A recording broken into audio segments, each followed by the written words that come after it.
How to find missing apps on the iPhone, guys. I'm going to show you 3 different methods. First of all, on our home screen, no matter the page here, below the apps we actually have a search function right here.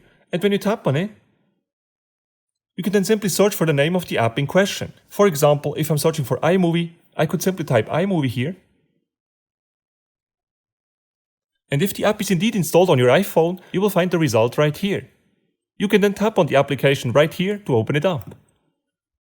Now the second way to find missing applications on the iPhone is to simply swipe down with one finger from the middle of the screen. You will then also get to the search mode here, and you can then enter the app name.